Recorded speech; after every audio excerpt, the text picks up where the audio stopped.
Bismillahirrahmanirrahim. Assalamualaikum warahmatullahi wabarakatuh.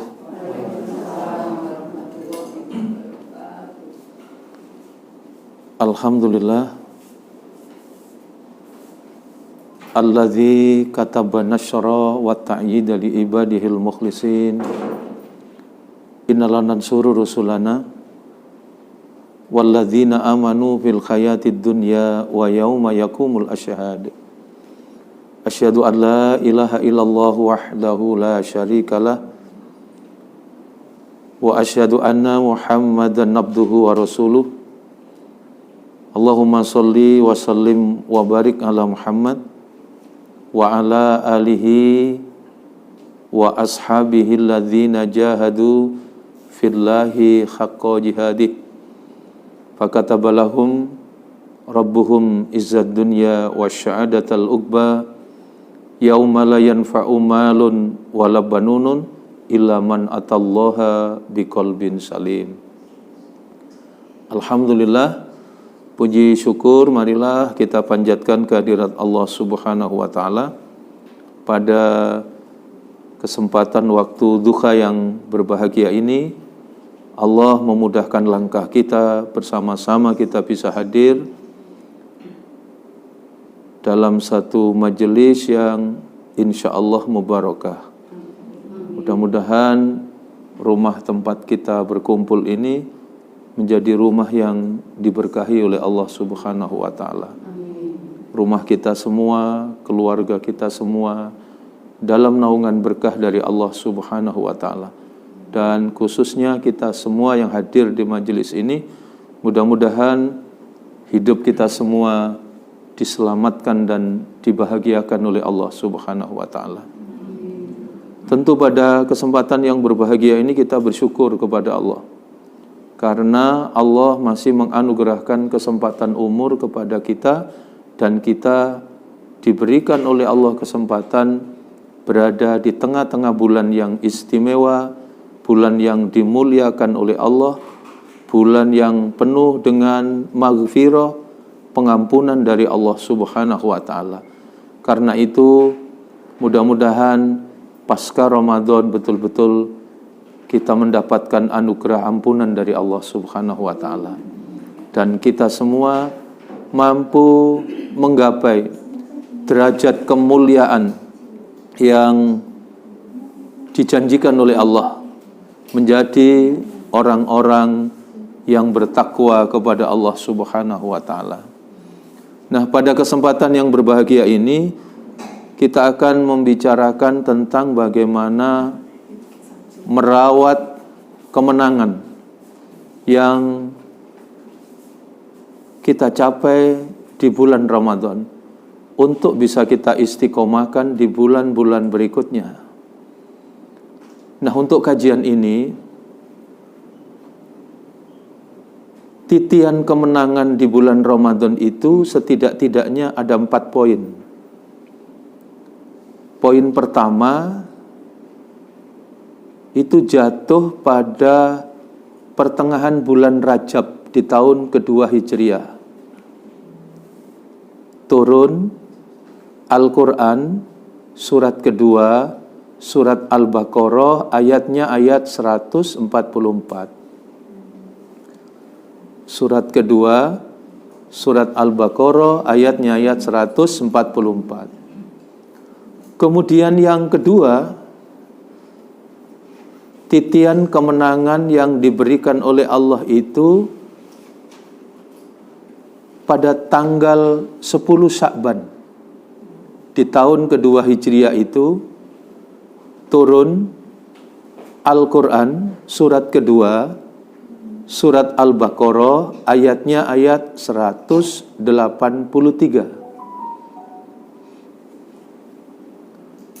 Kemudian tangga kemenangan yang ketiga yang dicapai di bulan Ramadan adalah sekitar pekan pertama 7 Ramadan di tahun kedua Hijriah itu Allah turunkan Quran surat ke-8, surat Al-Anfal ayatnya ayat yang ke-65. Dan yang keempat, poin terakhir untuk kita bisa mengevaluasi kesuksesan dan kemenangan pasca Ramadan, bisa dilihat tanggal 17 Ramadan. Di tahun kedua Hijriah itu, Allah turunkan Al-Quran surat ke-9, surat At-Taubah. Ayatnya ayat 103.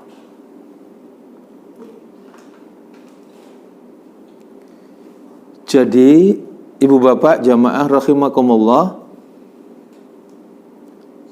kemenangan, kesuksesan yang kita capai di bulan Ramadan itu, yang pertama indikatornya ditunjukkan oleh Allah adalah Quran surat kedua, surat Al-Baqarah, ayatnya ayat 144. Yaitu bahwa Allah mengangkat derajat, Allah memuliakan, Allah menjamin kesempurnaan kebahagiaan. Kebahagiaan di dunia dan kesempurnaan kebahagiaan di akhirat. Bagi siapa? Bagi orang yang hidupnya memperhatikan, menjaga, merawat rukuk dan sujudnya kepada Allah. Orang yang hidup bermahkotakan rukuk dan sujud kepada Allah. Akhlaknya menjadi mulia karena rukuk dan sujud kepada Allah. Diinvestasikan menjadi kekayaan diri, diwariskan kepada ahli keluarga dan anak-anaknya, ditanamkan kepada keluarganya untuk menjaga rukuk dan sujudnya kepada Allah. Maka orang yang merawat rukuk dan sujudnya kepada Allah, dialah orang yang dimuliakan, dibahagiakan oleh Allah dalam kesempurnaan kebahagiaan di dunia sampai dengan di akhirat. Sehingga aplikasinya, ketika di bulan Ramadan Allah muliakan dengan cara apa? Kalau pada siang hari Allah muliakan dengan Siyamur Ramadan, puasa di bulan Ramadan. Kalau malam hari Allah muliakan dengan apa? Qiyamur Ramadan, dengan sholat malam, dengan menghidupkan malam. Maka di hadis itu, hina atau mulia, bahagia atau menderita hidup kita itu ditentukan dari manajemen malam. Bagaimana kita memanfaatkan setiap malam-malam yang disediakan oleh Allah untuk hidup kita. Malam ini malam keberapa di umur kita, sudah berapa malam kesempatan yang diberikan oleh Allah kepada kita. Kalau kita bertanya jujur kepada diri, bisa jadi tinggal malam ini. Karena tidak ada kesempatan malam lagi yang diberikan oleh Allah untuk kita. Bisa jadi tinggal sepekan atau berapapun kesempatan malam yang disediakan oleh Allah. Tapi bagi orang yang ingin mendapatkan kemuliaan kehidupan, jawabannya pasti. Apa? Dia tidak akan pernah menyia-nyiakan dan melewatkan kesempatan malam yang disediakan oleh Allah. Kalau malam tiba, itu hatinya tenang dan tentram. Kenapa? Bukan hanya karena pada setiap malam bisa diberikan kesempatan istirahat oleh Allah, tapi karena pada setiap malam yang disediakan oleh Allah itu ada sepertiga malam terakhir dari waktu yang disediakan oleh Allah, yang itu menjadi jalan dan kita ditempatkan oleh Allah di tempat kemuliaan yang tidak bisa dicari di tempat yang lain, kecuali bagi orang-orang yang memuliakan hidupnya dengan menghidupkan setiap kesempatan malam yang disediakan oleh Allah.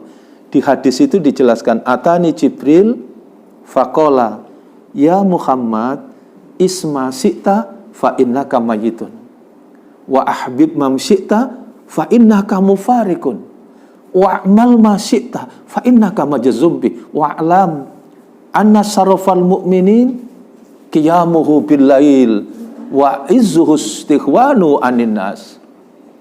Allah mengajarkan kemuliaan, mendidik bagaimana selamat dari kehinaan, hidup dalam derajat kemuliaan.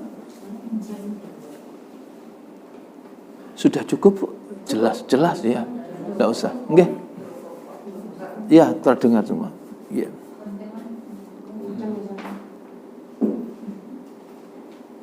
Baik, kembali ke studio 2. Nggih. Kita lanjutkan. Jadi Allah mengajarkan tentang kemuliaan kehidupan. Diutus malaikat Jibril. Malaikat Jibril itu kemudian menemui Rasulullah. Dan kemudian apa yang disampaikan malaikat Jibril kepada Rasulullah? Malaikat Jibril ketika menghampiri Rasulullah, beliau menyampaikan, sampaikan Muhammad, kabarkan Muhammad. Apa yang disampaikan? Pertama, isma syi'ta fa innaka mayyitun. Silakan suka-suka kalian hidup semau-mau kalian, tapi ingat, itu tidak akan selamanya, karena kehidupan ini akan dibatasi oleh kematian. Yang kedua, wa ahbib mam syi'ta. Silakan cinta dengan segala kesenangan di dunia, tidak ada yang dilarang. Tetapi tanpa keyakinan dan ketaatan kepada Allah, semua yang kita cintai ini, mau tidak mau, suka tidak suka, terpaksa atau tidak, pasti akan berpisah dengan kita. Yang ketiga, diulang lagi, wa'mal ma syi'ta. Berbuatlah, beramallah, suka-suka semau-mau kita. Tapi ingat, apapun yang kita lakukan pasti akan diminta pertanggungjawaban. Ada jalan kemuliaan yang diajarkan oleh Allah lewat hadis ini. Wa'alam, ketahuilah, anna syarafal mu'minin, sesungguhnya kemuliaan bagi orang-orang yang beriman, tandanya dua. Apa yang membuat hidup kita mulia? Pertama, qiyamuhu bil lail, menghidupkan malam. Yang kedua, wa izzuhu istighwanu anin nas, dan hidup tidak bergantung kepada manusia.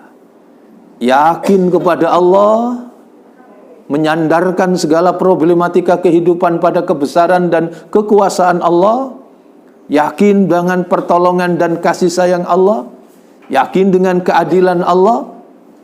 Kemudian yang kedua, menghidupkan malam. Maka coba di Quran surat ke-17, surat Al-Isra ayat 78, Allah sudah tempatkan bagi orang-orang yang tidak kehilangan kesempatan malam, sepertiga malam terakhir dari waktu yang disediakan oleh Allah, dihidupkan dengan rukuk dan sujud, dihidupkan dengan berzikir, dihidupkan dengan tilawatil Quran. Maka disitulah Allah tempatkan di tempat yang penuh dengan kemuliaan yang disebut dengan maqamam mahmuda. Aqimis sholata liduluki syamsi ila ghasyakil laili wa qur'anal fajr inna qur'anal fajri kana mashhuda wa minal laili fatahajjat bihi nafilatan lak asa ayyab'asaka rabbuka maqamam mahmuda. Ada tempat terpuji yang disediakan, yang dijanjikan oleh Allah bagi siapa? Orang yang istiqomah menandai setiap kesempatan malamnya dengan rukuk dan sujud kepada Allah. Dan kalau panjenengan pirsani di Al-Quran, coba kalau kita renungkan, ada surat itu namanya surat malam, surat Al-Lail.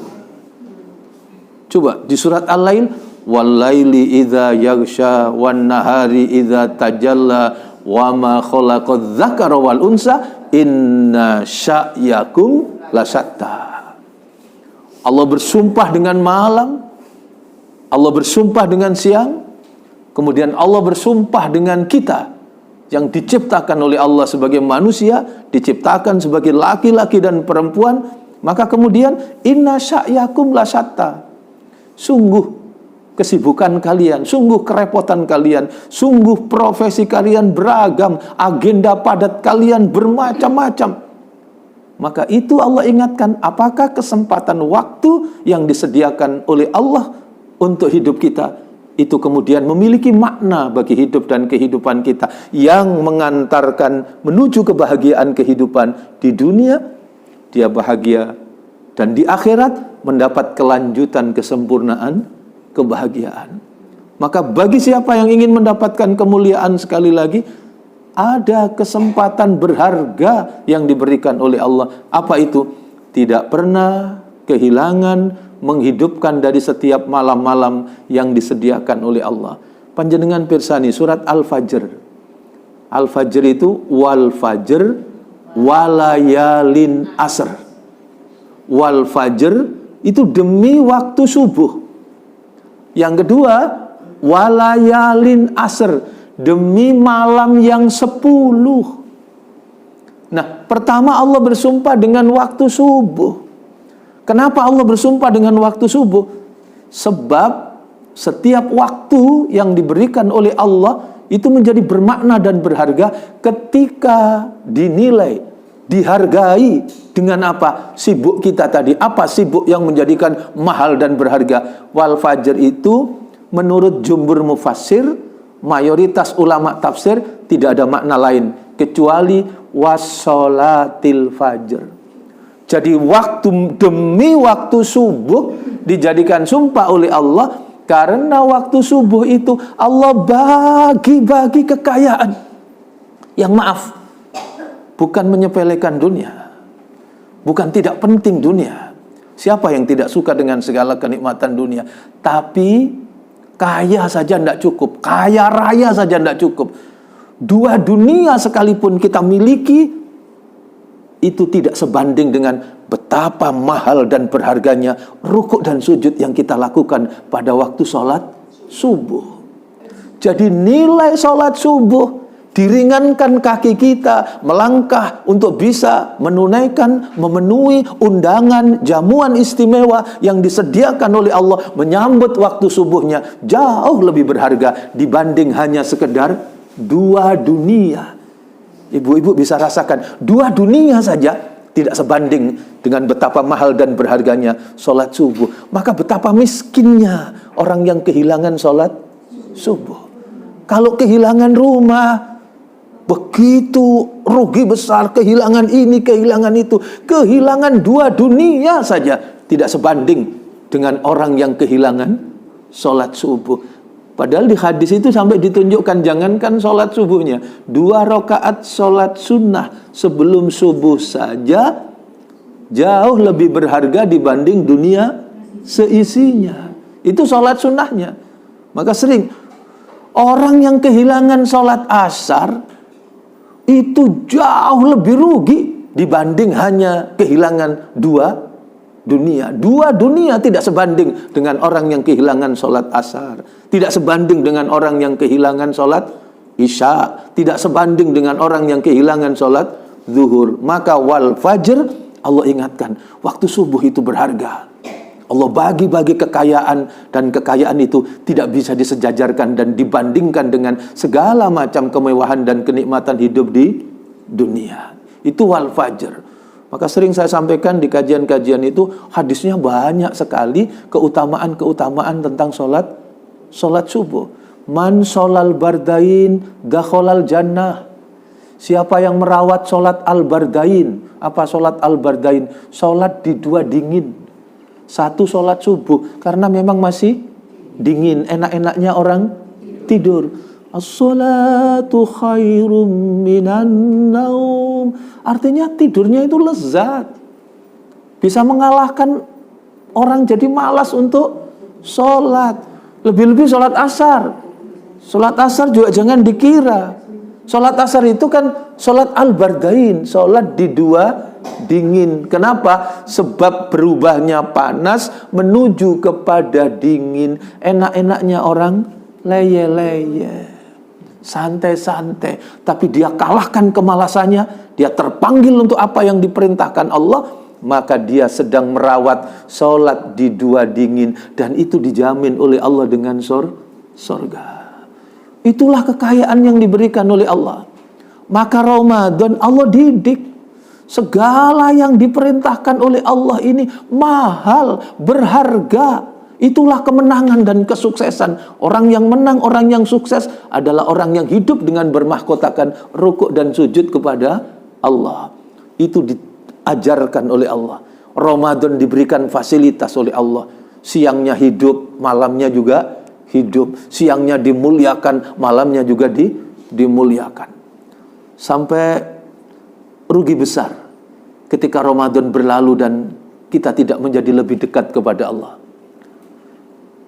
Orang yang terpanggil dengan apa yang Allah perintahkan, orang yang mendekat kepada Allah dengan apa yang disunahkan oleh Allah, dia menjadi hamba-hamba yang dicintai oleh Allah, yang hidupnya ditolong, dijaga, dilindungi, dibimbing oleh Allah, terus on the track, ihdinas siratal mustaqim, berada di atas jalan kebenaran yang dibimbingkan oleh Allah. Man adali waliyan faqad adantuhu bil khair wa ma taqarraba ilayya 'abdi bisyai' ahabba ilayya mimma aftaratu 'alaihi wa ma yazalu 'abdi yataqarrabu ilayya bin nawafil hatta uhibbahu fa idza akhbabtuhu kuntu sam'ahu alladhi yasma'u bi wa basaru alladhi yubsiru bi wa yadahu alladhi yabtishu biha wa rijhu alladhi yamsi biha wa in sa'alani a'taituhu wa la in ista'adani la'uidana. Ini Allah yang menyampaikan di hadits qudsi tentang apa? Orang-orang hamba-hambaku, orang-orang yang dicintai oleh Allah. Siapa orang yang dicintai oleh Allah? Wa ma taqarraba ilayya 'abdi bisyai'. Hambaku yang selalu taat, tunduk dan patuh, taqarrub, mendekatkan diri kepadaku dengan satu, memenuhi apa yang aku perintahkan. Dua, mendekat dengan segala amalan sunnah yang aku anjurkan. Kalau sudah itu, pasti akan aku cintai. Dan engkau kalau mau bertanya, apa jaminan dari orang-orang yang aku cintai? Aku jamin hidupnya dalam bimbinganku. Aku Allah sebagai matanya. Mata ini dibimbing oleh Allah. Aku Allah sebagai telinganya. Telinganya akan aku bimbing. Aku Allah sebagai tangannya. Tangan ini akan aku bimbing. Aku Allah sebagai kakinya. Kakinya akan aku bimbing. Melangkah terus di jalan kebenaran. Kalau dia minta tolong, jangan khawatir dan jangan ragu. Pasti akan aku tolong. Kalau dia minta perlindungan, pasti akan aku lindungi. Jadi Ramadan kita penuh harap. Mudah-mudahan semua dosa dan kesalahan kita diampuni oleh Allah. Kata Rasulullah, rugi besar orang yang sudah melewati Ramadan dan dia belum dan tidak mendapatkan ampunan dari Allah. Ini yang pertama. Jadi pasca Ramadan tentu apa yang sudah merupakan poin pertama kemenangan ini harus kita rawat, kita jaga dan kita istiqomahkan. Kita menyadari tidak ada hidup ini yang lebih bermakna, lebih berharga dibanding apa? Rukuk dan sujud kepada Allah. Dan rukuk dan sujud ini yang harus kita wariskan, kita ajarkan, kita yakinkan kepada diri dan anak keturunan kita. Jangan sampai hanya sebatas kita dan kemudian anak-anak kita tidak mengerti betapa mahal dan berharganya rukuk dan sujud kepada Allah. Karena itu saya sering ngompori kalau ada pajangan-pajangan di rumah. Alangkah indahnya kalau ini dijadikan tulisan. Quran surat ke-20, surat Toha, ayatnya ayat 132. Di Quran surat ke-20, surat Toha, ayat 132 itu Allah ingatkan apa? Wa'mur ahlaka bis-shalah fastabir 'alaiha la nas'aluka rizqa nahnu narzukuk wal akibatul littaqwa. Perintahkan makna perintah itu tidak hanya sekedar perintah, tapi sebelum diperintahkan diberitahu, dididik, diajari, dibiasakan, tanamkan, ajarkan, apa itu peduli. Meskipun sebatas apa, Bu? Ungkapan kata-kata. Anaknya Salim berangkat, mau ada kegiatan, sebatas kata-kata. Jangan lupa sholat. Ya, jangan lupa sholatnya. Itu menanamkan, memerintahkan. Meskipun bukan diawas-awas kan gitu. Tapi anak sudah ada self control. Ketika ada kepedulian dari kita, oh, ada nasihat, ada pesan berharga. Iya, ketika main, kadang kan kita apa, Bu? Kalau sedang jalan-jalan, kemudian saking senengnya jalan-jalan kan kemudian kelewatan, lupa sholatnya. Sebagian orang yang tidak terbiasa. Kalau sudah terbiasa, nomor satu, mukena sudah disiapkan, sudah dibawa karena memang kebiasaan. Yang enggak, nah anak-anak kita mungkin tidak terbiasa atau harus dibiasakan. Maka Quran surat ke-20, surat Toha, ayat berapa tadi? 132. Wa'mur ahlaka bis-shalah fastabir 'alaiha. Perintahkan kepada ahlimu, istri, anak-anakmu untuk rukuk dan sujud kepada Allah. Dan yang sabar di dalam melaksanakannya. Lanjutan ayat ini yang luar biasa. La nas'aluka rizqa. Aku tidak minta sholatmu. Engkau tidak sholat, satu keluargamu tidak sholat, sekampung, senegeri, tidak ada satupun yang rukuk dan sujud kepadaku. Tidak mengurangi kekuasaanku. La nas'aluka rizqa. Nahnu narzukuk. Ingat, aku Allah yang mencukupi segala keperluan kehidupan. Aku yang mencukupi segala keperluanmu. Nahnu narzukuk. Dan ayat ini ditutup dengan jaminan kebahagiaan. Wal akibatul littaqwa. Akibat baik itu pasti akan diberikan oleh Allah kepada siapa? Bagi orang yang bertakwa. Inilah kemenangan pertama yang harus kita istiqomahkan pasca Ramadan. Yang kedua, tadi tanggal 10 Sya'ban. Tanggal 10 Sya'ban di tahun kedua Hijriah. Kenapa tahun kedua Hijriah? Sebab ini puasa pertama kali. Jadi puasa pertama kali dilakukan Rasulullah kapan? Pada tahun kedua Hijriah.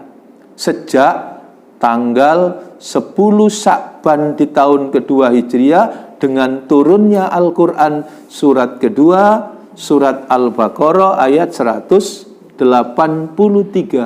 yang mensyariatkan kepada umat Islam untuk menjalankan Syiyamur Ramadan. Nah, Syiyamur Ramadan itu memuliakan kita, menyelamatkan dari kehinaan. Segala perilaku, perbuatan buruk, rendah, hina, dikikis habis, diangkat, diganti dengan perbuatan yang mulia. Karena itu, perintah puasa itu include jadi satu. Dengan apa? Allah menaruh harapan besar dengan syariat puasa itu menjadikan kita orang yang dimuliakan oleh Allah, yaitu orang yang bertakwa kepada Allah. Ayatnya kan la'allakum tattaqun.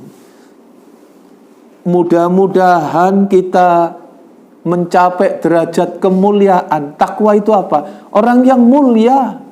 Orang yang mulia itu apa? Isinya ada 3. 1, orang yang bertakwa itu pasti taat. Yang kedua, bersyukur. Yang ketiga, selalu berzikir kepada Allah. Kaidahnya jelas, takwa Allah ayyu ta'ah. Jadi orang yang bertakwa itu orang yang hidupnya selalu taat kepada Allah. Taat menjalankan perintah, taat menjauhi larangan. Yang kedua, wa yuskara fala yukfar. Orang yang bertakwa itu hidupnya cerdas. Apa kecerdasannya? Pandai bersyukur. Tidak pernah mengeluh, tidak pernah berkeluh kesah. Yang ada adalah rasa syukur. Itu adalah bentuk kecerdasan yang sungguh luar biasa. Sebab apa? Poin pertama, dia sudah menyadari bahwa hidup ini ujian. Dan yang kedua, dia menyadari yang diberikan oleh Allah itu pasti baik, pasti benar, pasti indah. Tidak ada yang diberikan oleh Allah itu asal. Tidak ada yang diberikan oleh Allah itu salah tempat. Tidak ada yang diberikan oleh Allah untuk hidup dan kehidupan itu kemudian salah sasaran, salah timbang. Semua sudah ditakar, diukur, dikadar. Itulah yang kemudian namanya ditakdir.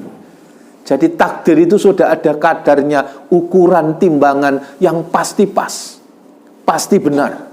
Meskipun bentuknya beragam, karena memang itu adalah model ujian dari Allah. Makanya tidak ada yang salah. Kenapa kok suami kita modelnya begini? Kenapa istri kita modelnya begitu? Kenapa anak kita jahitannya kok gini? Kenapa orang tua kita ini, ada yang salah? Tidak ada yang salah. Bagi orang yang beriman menyadari semua itu bisa diambil menjadi sumber kenikmatan dan kebahagiaan. Dari mana kita dapatnya? Memetik mutiara hikmah dari setiap apa yang diberikan oleh Allah, sehingga ujung-ujungnya adalah bersyukur. Panjenengan bisa pirsani Quran surat ke-21, surat Al-Anbiya, ayatnya ayat yang ke-35. Ya, jadi di Quran surat ke-21, surat Al-Anbiya ayat 35, di situ Allah ingatkan tentang hidup kita. Kullu nafsin dha'iqatul maut.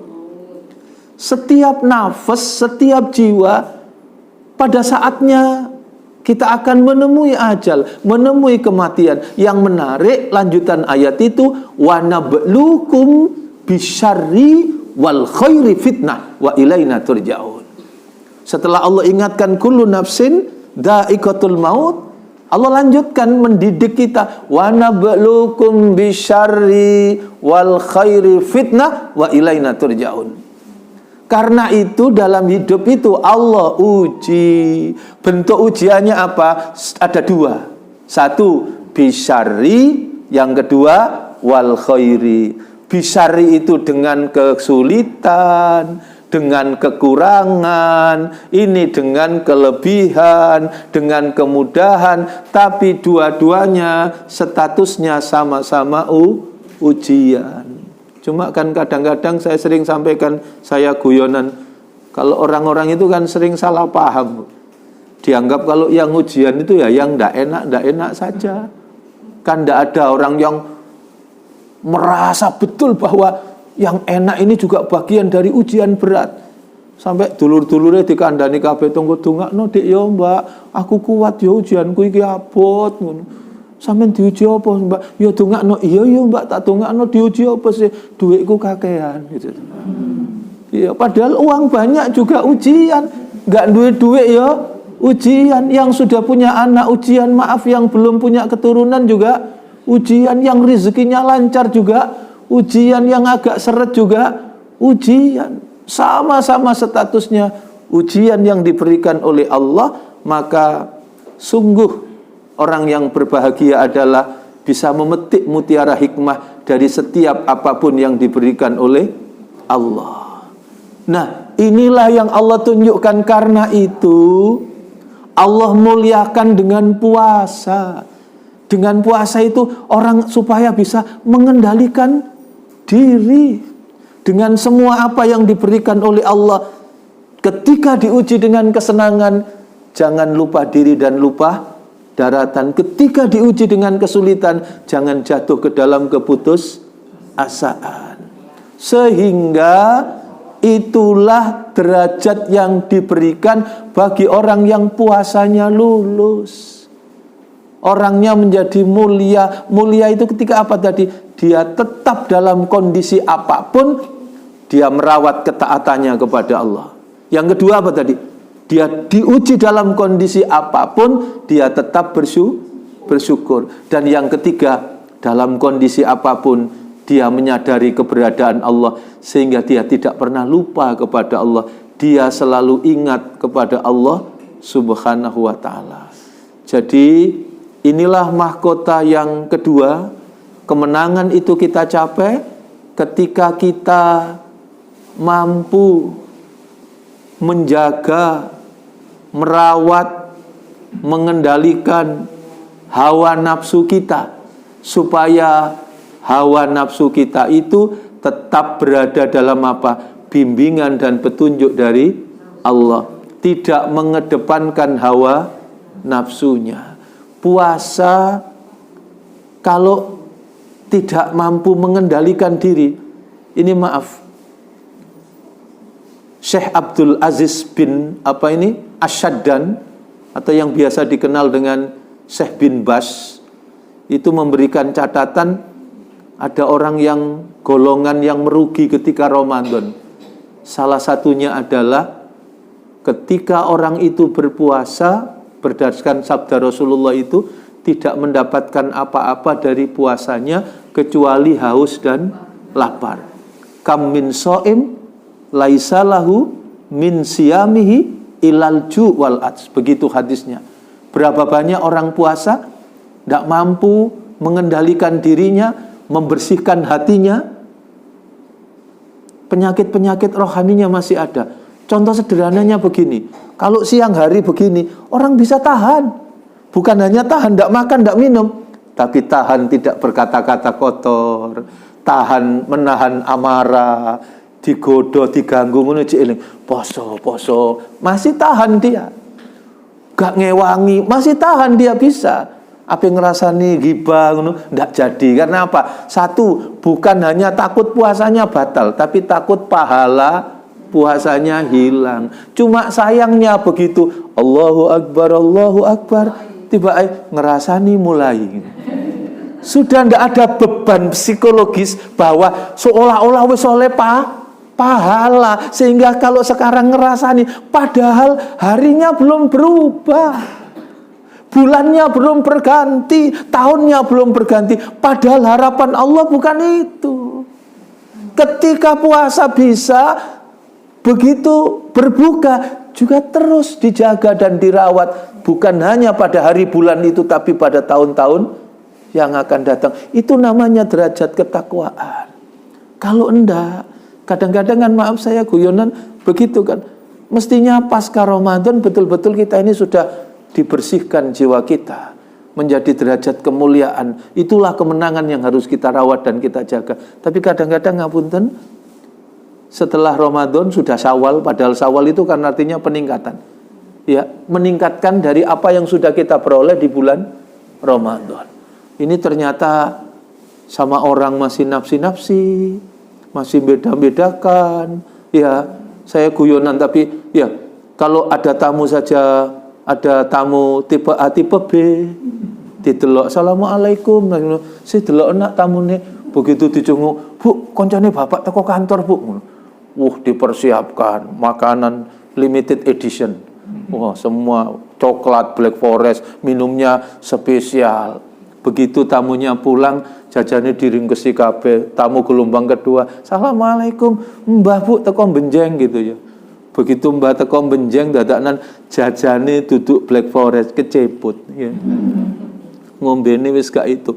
Ya, jadi nafsi-nafsi sama orang itu tidak boleh terjadi bagi siapa? Orang yang puasanya diterima oleh Allah. Nah, itu yang diajarkan oleh Allah ketika Ramadan dididik sudah baik, maka harus ditingkatkan di luar bulan Ramadan. Yang kedua, catatan Syekh Abdul Aziz Asyaddan, atau yang dikenal dengan Syekh bin Bas itu, yang kedua adalah apa? Menurut beliau, ada orang itu yang jelek ketika Ramadan jadi soleh. Loh, mestinya kan baik. Wong Ramadan yang asalnya ndak sholat jadi sholat, asalnya yang tidak peduli menjadi orang yang peduli kepada orang lain karena berlomba untuk apa? Memberi dan berbagi, kan baik, mestinya baik, tapi menjadi tidak baik karena dia mengenalnya Allah hanya di bulan Ramadan. Dia taat dan solehnya itu hanya di bulan Ramadan. Selesai Ramadan kembali kepada dosa dan maksiat. Itu yang menjadi catatan. Bukan berubah solehnya yang jelas, bukan berubah solehnya yang jelek, tapi apa? Kembalinya setelah Ramadan. Ada orang itu yang soleh hanya di bulan Ramadan dan menjadi durhaka kembali di luar bulan Ramadan. Itu adalah betul-betul golongan yang merugi. Nah, yang ketiga, tangga kemenangan itu kita catat tadi, sukses, bahagia, kemenangan, keberlanjutan dunia akhirat yang dicapai itu bagi siapa? Bagi orang yang hidupnya bermahkotakan iman yang sempurna. Apa iman yang sempurna? Orang yang sudah mencapai derajat kesabaran. Dan puasa itu sobrun jamil. Hasilnya adalah indah dan cantiknya menjadi orang yang sabar. Betul-betul Allah tunjukkan. Maka tanggal berapa tadi? 7 Ramadan Allah turunkan Al-Quran surat ke-8. Surat ke-8 itu surat Al-Anfal, ayatnya ayat yang ke-65.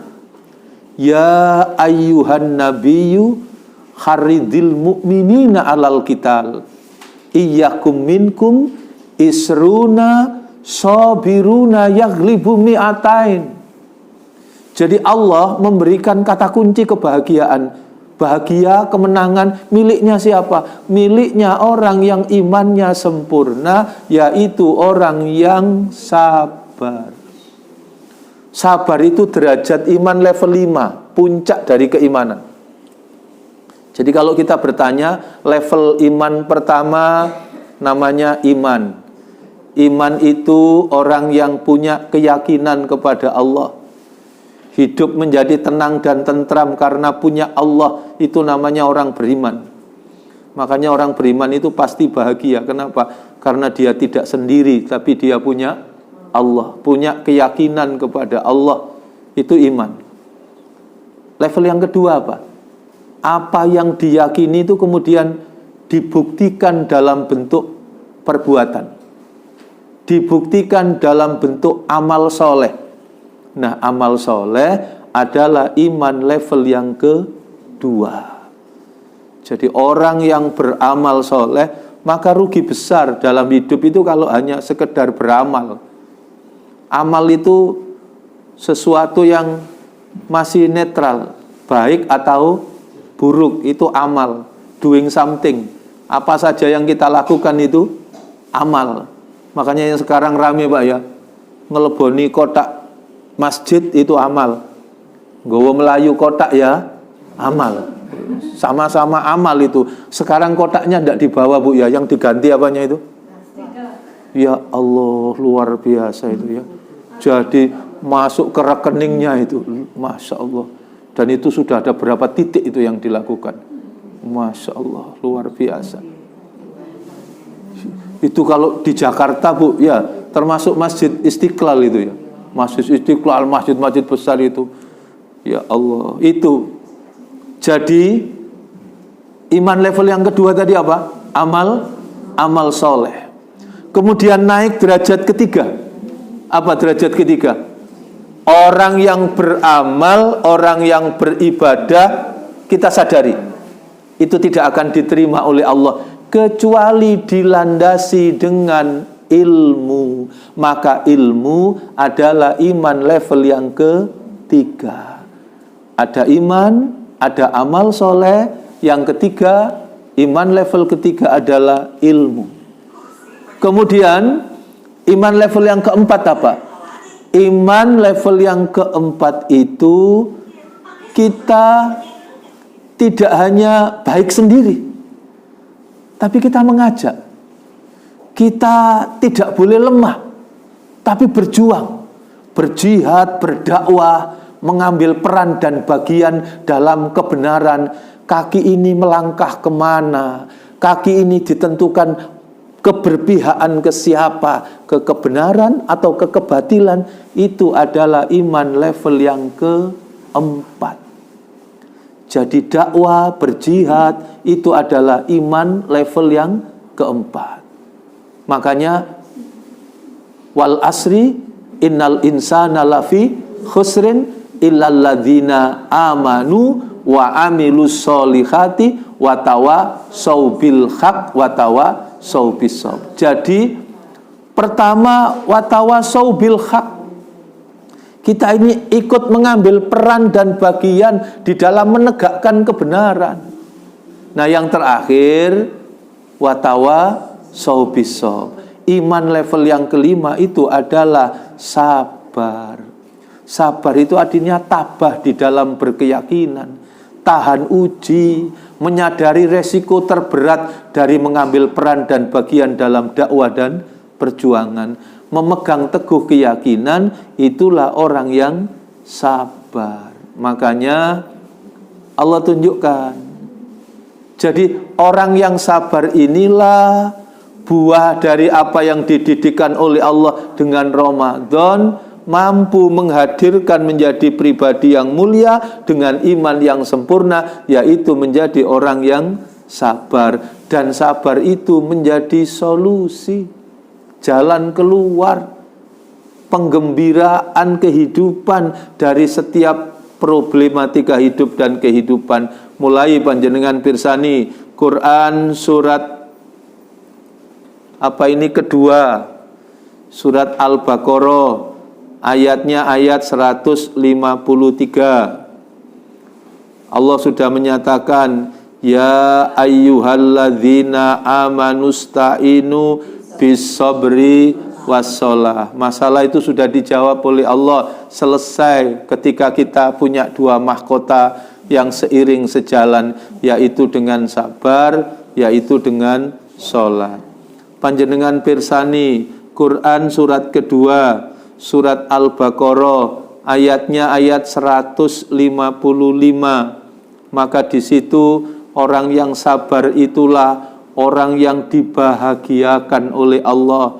Wala nabluwannakum bisyai'im minal khaufi wal ju'i wa naqsim minal amwali wal anfusi was samarat wa basyiris sabirin. Berikan kegembiraan bagi orang yang hidup dengan iman yang sempurna, yaitu kesabaran. Diujilah kita oleh Allah dengan bermacam-macam ujian. Ketika kita menyadari ini bagian dari ujian yang diberikan oleh Allah, dan kita ikhlas ridho menjalani dengan penuh kesabaran, di situ dijamin oleh Allah. Apa jaminannya? Dibahagiakan oleh Allah. Dan bahagianya tidak hanya di dunia, tapi di dunia sampai di akhirat. Panjenengan bisa lihat di Quran surat ke-22, surat Al-Hajj, ayatnya ayat 34, ayatnya ayat 35. Di ayat 34 terakhir itu Allah sudah ingatkan, fa ilahukum ilahu wahid falahu aslimu wa basyiril mukhbitin.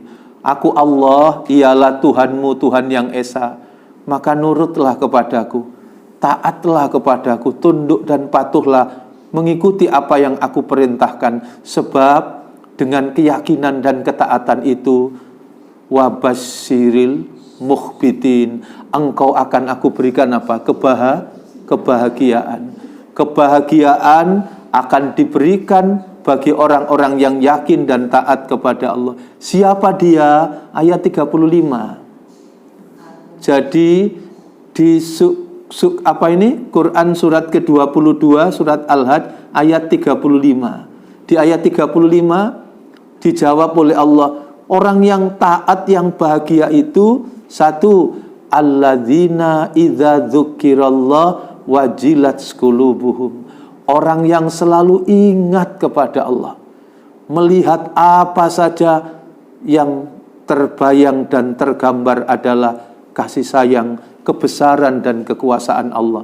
Alladzina idza dzukirallah wajilat qulubuhum. Yang kedua siapa? Wassobirina ala ma asobahum. Orang-orang yang sabar terhadap segala apa yang menimpa mereka. Setelah wassobirina ala ma asobahum, yang ketiga wal muqimis shalah. Orang yang hidup mulia, bermahkotakan rukuk dan sujud kepada Allah. Orang yang dalam hidupnya merawat sajadah panjang kehidupannya dengan rukuk dan sujud kepada Allah, yaitu orang yang menegakkan sholat. Setelah itu, setelah sabar, sholat, kemudian apa? Wa mimma rozaqnahum yunfikun. Jadi orang yang menginfakkan hartanya di jalan Allah, inilah orang-orang yang mendapatkan apa? Kegembiraan dan kebahagiaan. Nah, sekali lagi, bahagianya bukan hanya di dunia, tapi di dunia sampai di akhirat. Panjenengan pirsani Quran surat ke-13, surat Ar-Ra'd ayat 22, ayat 23, ayat 24. Surat Ar-Ra'd surat ke-13 ayat 22, 23, 24. Di ayat 22 itu ditunjukkan orang yang dibahagiakan oleh Allah dengan kesempurnaan kebahagiaan hidup di akhirat. Siapa dia? Maka di situ jelas yang dibahagiakan oleh Allah itu orang yang sabar, orang yang hidup dengan mahkota iman yang sempurna, yaitu orang yang mendapatkan indahnya hidup dengan kesabaran. Walladzina sabaru ibtigha'a wajhi rabbihim. Berikutnya wa aqamus shalah. Lagi-lagi, jadi orang yang sabar itu yang dibahagiakan oleh Allah, yang nanti dirindukan oleh surga. Yang kedua, wa aqamus shalah. Orang yang merawat sholatnya, itulah orang yang dibahagiakan oleh Allah, yang nanti dirindukan oleh surga. Setelah sabar, sholat, yang ketiga apa? Wa anfaku mimma rozaqnahum syirra wa alaniya. Orang yang suka infak, orang yang membelanjakan harta dikembalikan di jalan Allah karena tidak pernah ragu dengan janji demi janji yang diberikan oleh Allah.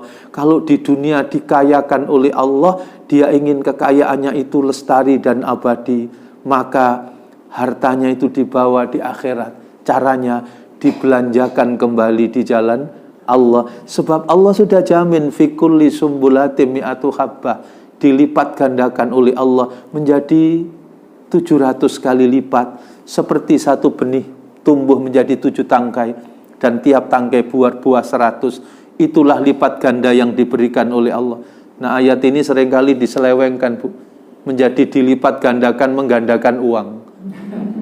Karena salah kaprah, balasan itu di dunia, padahal dunia ini bukan pembalasan. Dunia ini ujian. Balasannya itu nanti. Kita kaya di dunia dan kemudian kita belanjakan harta kita. Yakin dan percaya, panjenengan sedang dipilih oleh Allah untuk dibahagiakan dunia akhirat. Sebab harta ini diinvestkan, dan investnya itu balasannya di akhirat. Kalau nanti balasannya di dunia, repot, Bu. Nanti orang jadi nyalahkan agama. Ramadan dikasih, mari Ramadan ini kita perbanyak sedekah, dilipat gandakan oleh Allah. Berapa? 700. Ramadan tanggal 1 nyumbang 1 sarung, Bu. Soalnya pikirannya pasti engko dapat balasan 700 sarung. Dinteni Ramadan tengko tengah-tengah kok durung ono sarunge 700. Sampai akhir Ramadan lo gak tepak iki ayatnya begitu.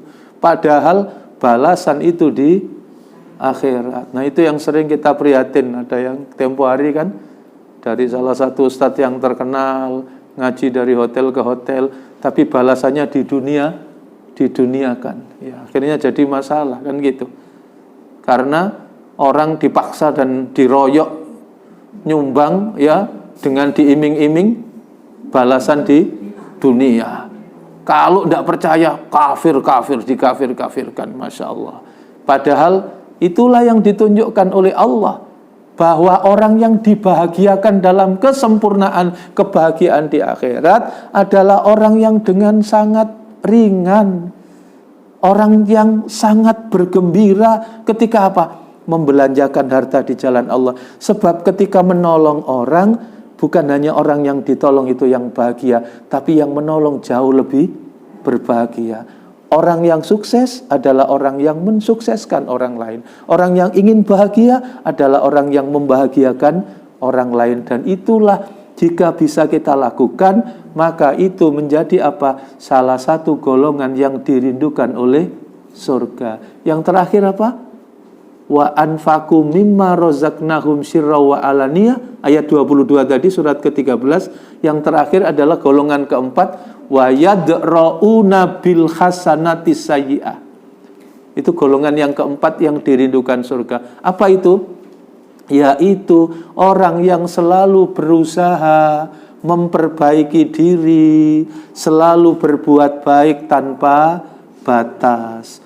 Pikirannya dijernihkan, langkahnya dibenarkan, semuanya mengarah ke dalam kebenaran tanpa batas. Bagaimana kebenaran tanpa batas itu? Berbuat baik yang tidak pakai syarat. Kalau berbuat baik kepada orang yang baik kepada kita, tentu itu sesuatu yang biasa. Tapi agama ini mendidik dan mengajarkan kita berjuang untuk berbuat baik meskipun kepada orang yang tidak baik kepada kita. Nah, ini gampang Bu diceramahkan, tapi prakteknya membutuhkan perjuangan luar biasa. Karena orang yang berbuat tidak baik, tapi kita kalau menjadi hambanya Allah, wa ibadur rahman, hambanya Allah itu yang dicintai dan mencintai Allah itu adalah fa idza khotabahumul jahiluna qalu salama. Kalau ada orang jahil, kalau ada melakukan tindakan bodoh, kita tidak membalas dengan kejahilan yang sama. Orang ya, nun sewu, ungkapan pisuan, kata-kata kotornya banyak, berarti apa Bu? Di dalamnya banyak yang kotor. Kalau di dalamnya tidak ada yang kotor, apa yang keluar? Yang keluar mesti yang baik. Saya teringat seorang yai di Nginden itu, sudah jalan pagi di pinggir, tiba-tiba ada anak sepedaan ngawur nyelonong, nyerempetlah ke Pak Yai yang jalan pagi tadi, sampai terjengkang jatuh. Loh, Pak Yainya langsung bangun, segera bangun, menghampiri, minta maaf. Ya, minta maaf. Nah, mungkin Mbah melakukan rodok ndelereng. Loh, padahal sing salah yang lah kadang kan enggak, sing salah malah nyeneni dhisik sadurunge diseneni. Kan begitu. Jadi berbuat baik tanpa batas itu adalah, kalau itu bisa kita lakukan, maka apa? Itu adalah menjadi salah satu golongan yang nanti memang dijanjikan oleh Allah kesempurnaan kebahagiaan di akhirat. Nah, terakhir kemenangan yang kita bicarakan terakhir tadi apa? Tanggal 17. Yang ini sudah kita singgung. 17 Ramadan di tahun kedua Hijriah itu turun Al-Quran surat ke-9, surat At-Taubah, ayatnya ayat 103. Kut min amwalihim sodakotan tutohiruhum wa tuzakihim biha. Inilah yang melengkapi kemenangan kita. Jadi kemenangan kita itu ketika ya harta ini tempatnya tidak di hati. Harta ini hanya tempatnya di tangan. Apa yang direzekikan oleh Allah kepada kita itu kemudian kita sadar bahwa itu ada hak milik orang lain. Ada haknya kaum fakir, ada haknya kaum miskin. Semangat kita memberi dan berbagi, dan itu yang menjadikan puncak kesuksesan dan kemenangan. Tadi kita baca surat Al-Lail, iya kan? Di situ itu ternyata nanti ketika di akhirat rombongan itu cuma 2. Ada satu gerbong pertama ini yang bahagia, yang sukses. Yang kedua yang gagal, yang menderita. Nah, ini sekoci kapal kesuksesan ya. Ini ada panji-panjinya. Siapa yang masuk kelompok di sini ada tandanya. Yang masuk itu yang punya 3 ciri. 1, a'ta, yang kedua wattaqo, yang ketiga wasaddaqo bil husna. Yang gagal ini siapa? Yang menderita, kelompok yang masuk neraka. Bakhila, yang bakhil, wastagna, yang merasa cukup. Yang ketiga wakadzdzaba bil husna. Yang sukses tadi siapa? A'ta, wattaqo, wasaddaqo bil husna. Yang gagal bakhila, wastagna, wakadzdzaba bil husna. Siapa a'ta? A'ta itu dermawan. Siapa a'ta? Orang yang taat kepada Allah dalam membelanjakan hartanya, baik secara terang-terangan, zakatnya berapa, sudah ada nisabnya kan ya, zakat fitrah, zakat mal, zakat fitri itu. Kemudian yang sembunyi-sembunyi, infak kita, sedekah kita. Ada seorang ibu, suaminya pegawai PT Gas ya, kemudian maaf sama teman-teman di kantornya dapat fasilitas mobil dan mobil itu tidak pernah dibawa pulang ke rumah. Karena ketika dibawa pulang ke rumah disuruh, lu kalau dibawa rumah, loh lah ini kan untuk urusan kantor. Nah nanti kalau saya ngantar ke pasar istri saya pakai ini nanti jadi apa? Saking hati-hatinya seperti itu, Masya Allah. Dan yang istrinya ini aneh, sering dimarahi sama saudara-saudaranya. Sampe niku males kok gak tahu masak gitu ya. Lucu gitu ya. Mesti tuku gitu. Alasannya sungguh ganjil gitu. Loh aku itu kadang-kadang masak. Tapi yo sering tuku. Lah lek aku gak tuku, sing dodolan niku sing nukoni sapa? Lah aku anake ya apa gitu. Jadi agak lucu gitu. Nah, luar biasa. Ternyata di balik itu ketika dia berangkat haji dan di sana setelah menjalankan ibadah kakinya harus diamputasi karena memang dia membawa sakit diabetes yang sudah cukup parah. Qadarullah pulang dari sana haji sampai di asrama harus masuk rumah sakit haji dan diamputasi yang kedua. Karena di sana gerajinya ini ndak lama gitu ya. Terus di sini masih di itu lagi. Tapi qadarullah ketika dia meninggal dalam kondisi menghadap kepada Allah, melaksanakan sholat asar, diingatkan sama anaknya itu setelah proses itu. Dan yang paling mengharu biru adalah apa? Ternyata anak asuhnya banyak sekali yang kita tidak pernah tahu. Ketika dia hidup tidak ada. Baru anak asuhnya itu datang. Waktu itu dia cerita bahwa dia dibiayai sekolah sampai ini, yang sudah selesai S1 sampai ini, dia ini sekian banyak, padahal dia hidup dalam kesederhanaan. Ya Allah, harta yang diberikan oleh Allah ternyata dibelanjakan kembali di jalan Allah. Nah inilah kemenangan, kesuksesan yang mestinya terus kita istiqomahkan. Bukan hanya di bulan Ramadan. Rasul memang dermawan, tapi Ramadan jauh lebih dermawan. Bukan berarti kemudian selesai Ramadan kemudian hilang amalan kebaikan itu, tapi itu yang harus kita istiqomahkan. Nah, Quran surat keberapa tadi Bu? 9, surat At-Taubah ayatnya ayat 103 itu adalah melengkapi kemenangan yang diajarkan oleh Allah. Itulah kemenangan kita yang sesungguhnya. Kita menghadap Allah rukuk dan sujud, kita mampu mengendalikan diri dalam kehidupan, kita menjalani hidup dengan penuh kesabaran, dan kita dikayakan oleh Allah. Tidak hanya kaya harta, tapi kaya hati. Dengan apa yang dianugerahkan oleh Allah, kemudian kita belanjakan kembali di jalan Allah. Mudah-mudahan umur kita barokah, harta kita barokah, keluarga kita diberkahi oleh Allah. Mudah-mudahan Allah menghadirkan dalam hidup dan kehidupan rahmat. kita dicatat, dikelompokkan menjadi golongan hamba-hamba Allah yang solih. Dan sebagai manusia tentu kita punya kekurangan, kekhilafan. Semoga semua dosa dan kesalahan kita ini diampuni oleh Allah, terutama kepada kedua orang tua kita, terutama kepada pasangan kita, kepada anak-anak kita yang kadang-kadang ada kesombongan, seolah-olah anak kita hanya menjadi beban dan merepotkan kita, padahal Allah tunjukkan dan janjikan salah satu pintu surga yang disediakan oleh Allah adalah lewat anak-anak kita. Mudah-mudahan Allah berikan hikmah ilmu yang bermanfaat sehingga menuntun kita semua dalam ketaatan kepada Allah. Tentu kita berharap segala amal yang kita lakukan di bulan Ramadan ini diterima oleh Allah Subhanahu wa taala. Mari kita akhiri dengan doa Sayyidul Istighfar. Semoga Allah mengampuni dosa dan kesalahan kita. A'udzubillahi minasyaitonir rajim. Bismillahirrahmanirrahim.